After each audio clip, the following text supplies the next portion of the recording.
Higgins. Thank you, Mr. Chairman, for holding this important meeting today and your leadership consistently on this issue. The World Trade Organization and trade agreements are intended to raise living standards, create jobs, and improve lives. The core standards in most trade agreements are often very explicit, and they deal with primarily the environment and the economy.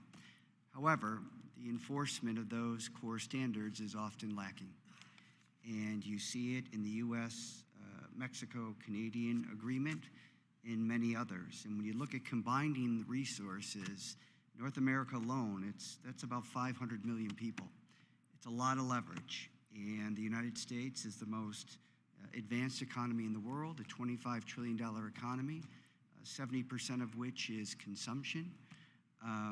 And, you know, oftentimes when you look at the history of trade agreements, we're losers.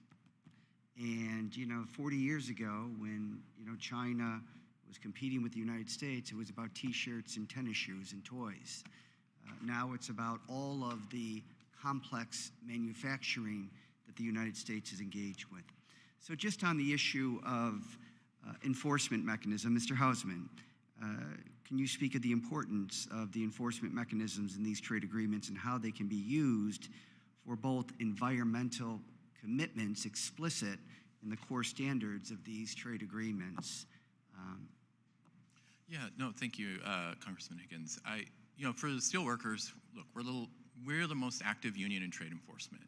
1 in 4 anti-dumping and countervailing duty cases that have an order right now are with the support of the United Steelworkers because our members have been impacted in those communities.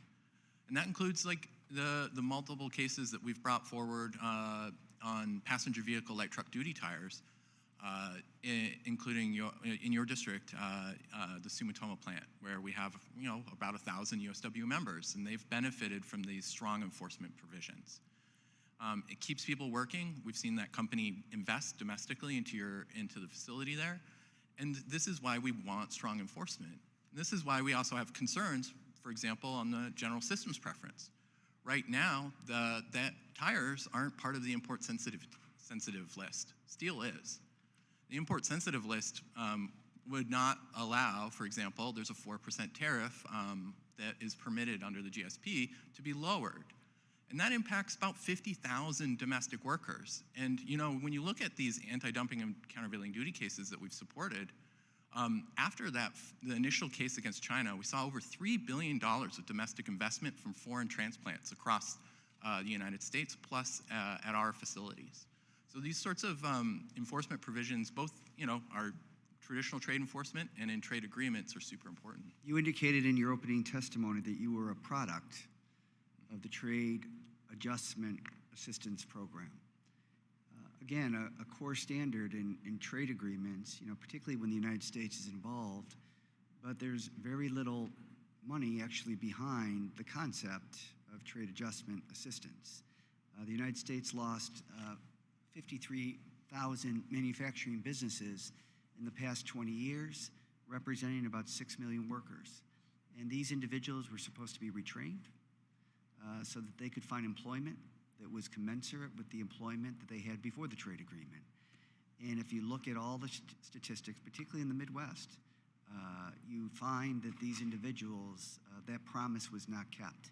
The money was not there, the programs were not there, and the result did not achieve that equity that was promised.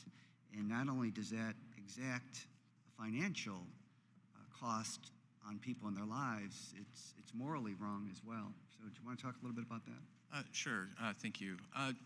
Look, TIA helped me get a Master's of Public Administration to allow me to do what I do now.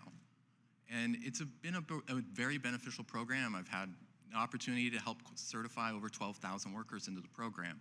I don't do it out of joy. I do it out of the fact that these workers need something at the worst time of their working lives, when they've lost their jobs. And it is one of the most robust training programs available for workers, period.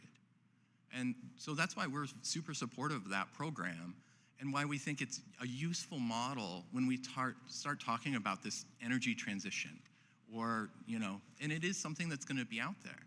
The ability for workers to earn while they learn is something that's so valuable, and it helps workers move forward. And that's why we've been supportive of this program in the short term. Yeah. Thank you, Mr. Chairman.